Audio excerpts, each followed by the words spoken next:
देखती आंखों और सुनते कानों को मुस्तफा बुज़दार का सलाम। आज एक नए पॉडकास्ट के साथ, एक नए मेज़बान के साथ आपकी खिदमत में आपका मेज़बान हाज़िर है। नाज़रीन, जैसा कि आप जानते हैं, बलूचिस्तान में हमेशा सिक्योरिटी के हवाले से जो है कशीदा सूरत-ए-हाल रही है। यही वजह है कि यहाँ की सियासी जमातें हों या फिर हुकूमत, वो हमेशा जो है तनकीद की ज़द में रहती है और तनकीद बनाते नज़र आती हैं यहाँ की अपोज़िशन जमातें। सरदार अख्तर मेंगल पे हालिया 4 महीनों में 2 खुदकश हमले हो चुके हैं। गुज़िश्ता दिनों भी एक हमला हुआ जिसमें मासूम शहरी जो है निशाना बने। 1 दर्जन से ज़ायद शहरी जो है वो शहीद किए गए हैं। उसके बाद जो है एहतजाज की कॉल दी गई है सरदार अख्तर जान मेंगल की जानिब से, और सूबे भर में जो एहतजाज है वो किया जाएगा। लेकिन इस एहतजाज की कॉल के बाद बात यही खत्म नहीं होती, बल्कि सरदार अख्तर मेंगल की जानिब से जो हिमायत का सिलसिला है वो उनकी हिमायत में जो सियासी जमातें हैं वो खुलकर सामने आना शुरू हो गई हैं। तहरीक इंसाफ की बात की जाए तो उन्होंने भी जो है बाकायदा हिमायत कर दी है। महमूद खान अचकदई भी हिमायत में जो है उनके सामने आ चुके हैं, और इसी तरह तहरीक इंसाफ की हिमायत के बाद ये जो तहरीक है, ये जो एहतजाज है, वो सूबे की बजाय पूरे पाकिस्तान में फैलती नजर आती है। एक तरफ तो ये है कि यहाँ पे जलसे के बाद जो बाकायदा सूरत हाल पैदा हुई वो क्या है, और मौजूदा जो जलसा करने जा रहे हैं या एहतजाज करने जा रहे हैं उसके बाद क्या सूरत हाल होगी, इस पर बात करने के लिए स्टूडियो में हमारे साथ मौजूद है राशिद बलोच। राशिद हुसैन साहब, सबसे पहले ये बताइएगा कि हुकूमत की जानब से हमेशा ये कहा जाता रहा है कि सिक्योरिटी खदशात है, सिक्योरिटी मामलात है, सिक्योरिटी जो सूरत हाल है वो कशीदा है। सरदार अख्तर जन मेंगल को भी इसके बारे में कहा गया कि आप जलसा न करें, अगर करते हैं तो महदूद वक्त में ये खत्म करें, लेकिन उसके बाद भी वो बाजिद रहे कि हम जलसा करेंगे। एक तो जलसा किया, उसके जो वाकया हुआ, रूनुमा हुआ, वो सबके सामने है। उसके बावजूद भी ये सबक नहीं सीखे। आप क्या समझते हैं कि कल फिर जो एहतियाज होने जा रहा है, कल फिर एक इस तरह का वाकया पेश हो आ गया तो इसका जिम्मेदार कौन होगा? और सरदार अख्तर जान मेंगल हमेशा जो है अनार को लेके सामने आ जाते हैं, बधिर रहते हैं रोडों पे निकलने पे, सड़कों पे निकलने के लिए। तो आप क्या समझते हैं ये सब क्यों हो रहा है? देखिए, सबसे पहले तो बात करते हैं कि आपने कहा अख्तर मेंगल साहब पर 4 महीने में 2 खुदकुश हमले। जी। अब सवाल ये है कि वो खुदकुश हमले किसी ने किए या खुद करवाए गए? सबसे पहले तो ये सवाल बनता है ना। क्योंकि जो खुदकुश धमाके 2 हुए हैं। पहले खुदकुश धमाका लखवास में हुआ था, उसके 1 घंटे के अंदर अंदर मेरी सना बलोच साहब से बात हुई थी। एक ऑन द रिकॉर्ड मैंने उनका एक इंटरव्यू भी किया था। तो सना बलोच साहब ने कहा जी अख्तर मेंगल साहब टारगेट थे, लेकिन अख्तर मेंगल वहां से 2-3 किलोमीटर या 5 किलोमीटर फासले पर बैठे थे। यहाँ पर दूसरा धमाका होता है, कहा जाता है अख्तर मेंगल टारगेट थे, लेकिन अख्तर मेंगल साहब तो वहां से 45 मिनट पहले निकल कर जा चुके थे। वहां पर भी मासूम शहरी मिले। तो ये चीज हमें समझ लेनी चाहिए कि ये धमाके अख्तर मेंगल पर नहीं हुए। ये अख्तर मेंगल की वो जो एक सियासी साख है, उसको वो एक सियासी बसात है, उसको बढ़ाने के लिए, उसको दोबारा तकबीयत देने के लिए कुछ लोग कर रहे हैं। अब ये दाइश कबूल करे या पीएलए कबूल करे या टीटीपी कबूल करे, कोई भी एक ऐसी जमात कबूल करे या ऐसी तंजीम कबूल करे, आज जो मुसल्लह है, जो दहशतगर्द है, जो इन चीजों में कार्रवाई में मुलव्वस है, तो वो एक दहशतगर्द है।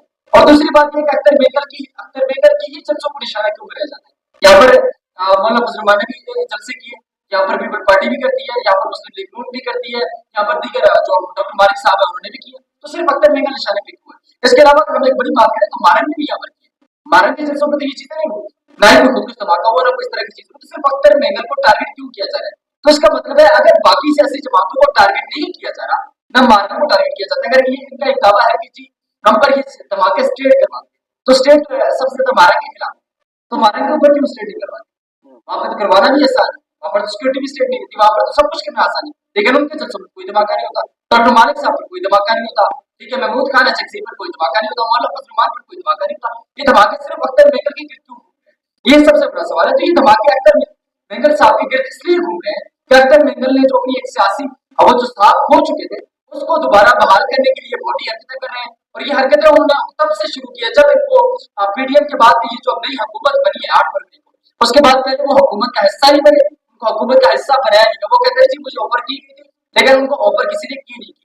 ऑफर क्यों? 2 सीटों वालों के एक हैरत की बात है कि एक सीट आपके पास सूबाई असेंबली में है, एक सीट आपके पास नेशनल असेंबली में है, और कोई पागल है कि आपको 2 सीटों पर वजारतें दे देगा या आपको वजारतों पर बिठा देगा और आपको कहेगा आपकी जी वसूली करेगा। तो 2 सीटों पर जी वसूली कोई भी नहीं करता। और आखिर में साहब की सियासी साख भी अब बलूचिस्तान के अंदर 2 सीटों तक महदूद रह गई है। एक वक्त में बलूचिस्तान की सबसे बड़ी सियासी जमात हुआ करती थी, उस बात को कोई झुठलाता नहीं है, लेकिन आज अख्तर मेंगल अपनी हरकतों की वजह से सिर्फ 2 सीटों की सियासत तक महदूद रह गए। तो जब अख्तर मेंगल साहब ने देखा कि मैं अपनी सियासी साख खो रहा हूँ, जब उनकी सियासी साख होती हुई खत्म होती हुई नजर आएगी, तो उसके बाद जब यहाँ पर जाफर एक्सप्रेस का वाकया हो जाता है, जाफर एक्सप्रेस के वहां पे जो दहशतगर्द मारे जाते हैं, तो फिर मारन बलोच साहब धरने पर आके बैठती है, उन लाशों को लेने के लिए यहाँ पर हरकतें की जाती है, आज जो है अस्पताल के दरवाजे तोड़े जाते हैं, वहां पर जबरदस्ती लाशों को लेकर जाया जाता है। तो अगर दहशतगर्दों की लाशें आप सरेआम क्यों लेकर जाएंगे, तो इसका मतलब है कि आप दहशतगर्दी को सपोर्ट करें। ठीक है, आपका उनका एक मौका पहले कि जी रियासत को उन लाशों को जो है तो इस्लामी तरीके से या जो भी अदाब में रहकर उनको दफनाए। तो इससे पहले भी तो रियासत में कौन सा किसी लाश की बेरुखी की, इससे पहले रियासत ने कौन से किसी लाश को घसीटा है सड़कों पर, इससे पहले रियासत ने कौन से किसी लाश को मसक करके फेंका है।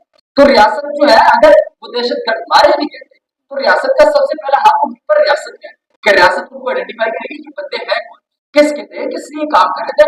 उसके बाद वो जिसकी लाशें होगी तो आपको दे दी जाएंगे। और माजी में आपको किसकी लाश नहीं मिली, सबकी लाशें वापस दे दी। और सबसे बड़ा जो शख्स था नवाब अकबर भुट्टी का, क्या लाश नहीं मिली? क्या उसके अलावा आपको जहाँ पर बालाज बलोच का इन्होंने जो बवेला रचा के इस्लामाबाद तक, क्या बालाज बलोच की लाश नहीं मिली? क्या हयात बलोच की लाश नहीं मिली? आपका ब्लेम ये है कि सिक्योरिटी फोर्सेज ने उनको मारा था, तो लाशें तो आपको मिली थी, ये लाशें भी आपको मिल रही, लेकिन आपने वहां पर सिर्फ उनकी आइडेंटिफिकेशन को छुपाने के लिए एक बॉडी हरकत की, वहां से लाशों को आप निकाल कर लेकर गए जबरदस्ती तौर पर। और उसके बाद जब फिर आपको लाशें नहीं मिली, रियासत ने उनको अपनी तहवील में ले लिया, तो फिर आप इत्तेजाज में बैठ गए और आपने बलूचिस्तान की सड़कें बंद कर दी और आप जो है आप पुलिस के साथ और रियासती इदारों पर हल्ला आपने बोल दिया। तो उसके बाद फिर जाहिर सी बात है कि रियासत में कोई ना कोई तो जवाब आपको देना है। अब रियासत ये तो नहीं कहती भाई चल आप बंदूक उठा ले, आप हथियार उठा ले, आप लाठियां उठा ले और शुरू हो जाए, जो आपके सामने उसको तोड़ फोड़ करे, जो आपके सामने उसको मार दे। तो रियासत इस चीज की इजाजत कभी नहीं देता। तो जब आपने रियासत ने आपके खिलाफ एक्शन लिया, तो उसके बाद फिर अख्तर मेहतर साहब को एक मौका मिल गया कि चले जी मारन बेहतर हो गई है, क्योंकि लोग उसके यानी वो जो उन्होंने एक नजरिया बनाया था, जो एंटी स्टेट एक मोटिव बनाया होता, तो कुछ लोग उसके साथ खड़े थे। तो अख्तर मेहतर साहब को यहाँ से एक मौका मिल गया कि चलो मारन बेहतर हो गई है, अब मुझे मौका मिल गया, तो फिर वो निकल आए और उसके बाद अब ये सूरत हाल आपके सामने। अच्छा, जहाँ पे आपने जिक्र किया कि महारान जो है लाशें वसूल करने वहां पे पहुंच गई और इस्लामी तरीके से उसको दफनाने का मुतालबा किया है। इस्लामी तरीके से दफनाने का मुतालबा तो उनका समझ आता है। इससे हम ये भी देखते हैं कि रियासत अगर वो लाशें पहाड़ों में इसी तरह जलती फेंक देती, उसको कोई जानवर खा जाते, उससे बेहतर है उन्होंने ये समझा कि इनकी जो है वो की जाए, इनको अस्पताल मुंतकिल किया जाए। तो उन्होंने अस्पताल मुंतकिल करना ज्यादा बेहतर समझा बजाय इसके कि उन लाशों की बेहुरमती होती। तो रियासत का जो रवैया है, नर्म रवैया, वो तो सबके सामने है। लेकिन हम यहाँ पे ये सवाल आता है कि ये हमेशा जो है नजर आती है, इनका जो रवैया है वो मुस्बत नहीं हमें नजर आता। जब उनसे ये कहा जाता है कि आप दहशतगर्द हमलों की मजम्मत करें, जाफर एक्सप्रेस पे होने वाले हमले की मजम्मत करें, खुलदार में बच्चों पे होने वाले हमले की मजम्मत करें, मस्तूम में होने वाले हमले की मजम्मत करें, लेकिन वो मजम्मत नहीं करती। दूसरी जानिब वो लाशें जो दहशतगर्दों की लाशें हैं वो लेने वहां पे पहुंच जाती हैं, यानी कि ये लाशों की खुद वारिस है, क्योंकि वर्षा ही हमेशा जो है लाशें वसूल करने आते हैं। तो इससे साफ जाहिर नहीं होता कि ये दहशतगर्दी को जो है फरोग दे रही है और दहशतगर्दों की वारिस जो है खुद बढ़ रही है।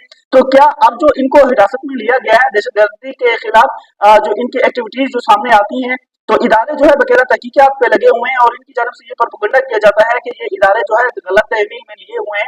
आप क्या समझते हैं? तो इदारों का ये तो सारा कुछ जायज है इनको तहवील में लेना और इनसे बकायदा पूछ कुछ करना। नहीं तो फिर ये नहीं कहते कि नेल्सन मंडेला छोटा लीडर था। नेल्सन मंडेला ने 40 साल जेल के अंदर रहकर लीडर बने। तो अगर आप फिर लीडर है तो फिर जेल से डरते क्यों? तो जेल के अंदर जाए, अगर आपके साथ लोग खड़े तो आप जेल जाने से क्यों डरते? जेल के अंदर कई लोग हैं, जुल्फिकार अली भुट्टो गया और इस मुल्क की सियासी तारीख के पर कौन सा सियासी लीडर है या पॉलिटिकल एक्टिविस्ट है जो जेल के अंदर नहीं गया? जेल के अंदर तो ये सारे जाते हैं। लेकिन जहां तक आपने इनकी बात की कि ये दहशतगर्दी को फरोग देते हैं, दहशतगर्दी को सपोर्ट करते हैं, तो इस तरह की कई मिसालें मौजूद हैं। क्या गुलजादी बलोच की जो गुलजादी बलोच है उनके भाई की लाश पहाड़ों से नहीं मिली? उसके भाई को ब्लेम करती है मेरे भाई को रियासत में उठाया था। ठीक है, अगर आपके भाई को रियासत ने इसलिए उठाया था कि आपका भाई इन चीजों के अंदर इन्वॉल्व था, अगर आपका ये ब्लेम है तो उसके बाद छोड़ दिया गया था ना। आपके एहतजाजों की वजह से रियासत ने आपके ऊपर शफकत का हाथ रखा, आपको समझाने की कोशिश की कि शायद मामला इस तरह हो जाए, लेकिन उसके बाद आपका भाई फिर पहाड़ों में चला जाता है और फिर वही दहशतगर्दी करता है और जाफर एक्सप्रेस में मासूम लोगों का निशाना बनाता है। फिर आपने कहा कि जी दहशतगर्दी की मजम्मत क्यों नहीं करते? दहशतगर्दी की मजम्मत चले ठीक है, ये कहते हैं हमें पंजाबी की मजम्मत नहीं करते, मैं मार देता हूँ। ये कहते हैं फौजी की मजम्मत नहीं करते, मैं मार लेता हूँ। मैं एक बलोच होकर मैंने भी डेरा मुफ्ती से 188 ज्यादा लाशें उठाई है। क्या हमारी लाशों की मजम्मत आज तक किसी ने की है? क्या गुजदार के बच्चों की मजम्मत किसी ने की है? क्या यहाँ पर जाकिर मजीद की लाशें किसी ने मजम्मत की है? यहाँ पर तो कई बलोचों की लाशें उठी है, जो कि 13 लाशें गिरी है। क्या किसी ने कहा कि ये बीएलए ने की है? किसी ने कहा कि दाइश ने की है? ना अख्तर मेंगल साहब की जानिब से अभी तक, अगर दाइश ने कबूल किया, अख्तर मेंगल साहब ने एक ट्वीट अभी तक मुझे दिखा दीजिए, आपने कहा कि दाइश ने ये हमला क्यों किया, क्या दाइश के हमले की मजम्मत की है? या फिर मुझे बता दें कि समीदीन ने किया हो या मारंग की बहनों ने किया हो, मारंग का ट्विटर अभी भी चल रहा है, या मारंग ने की हो या बीवाईसी ने इस धमाके की मजम्मत की हो कि दाइश ने ही धमाका क्यों किया।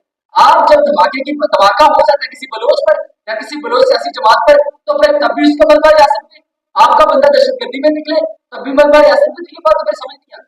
अच्छा ये बताइएगा कि आपने ज़िक्र किया है डेरा मुफ्ती का, वहाँ पे ये कलादार तंज़ीमें इतनी जो है वो हो चुकी हैं, अखलाकियात से गिर चुकी हैं कि वहाँ पे बलोचों को जो है टारगेट बनाना इन्होंने शुरू कर दिया है। इससे कबल जो है हम देखते थे ये पंजाबियों को बाकायदा नुकसान पहुँचाने की कोशिश करते थे।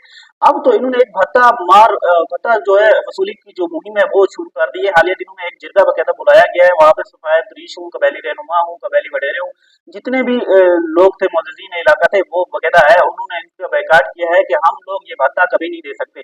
आप क्या समझते हैं कि इनकी ऐसी हरकतों से इनका इमेज जो है मजीद गिरेगा? पहले तो ये नजरों से सब गिर चुके हुए हैं, इस पे आप देखिए क्या कहेंगे? देखिए, अगर डेरा मुफ्ती की हकीकत की बात की जाए तो डेरा मुफ्ती में 2006, 7, 8, 9 से लेकर 2016 तक ऑनवर्ड तो यहाँ पर एक खतरनाक एरिया बन चुका था। ये एक ऐसा एरिया था कि यहाँ पर न कोई जा सकता था, न कोई आ सकता था। लेकिन वहाँ पर सिक्योरिटी फोर्सेस ने भी कार्रवाई की।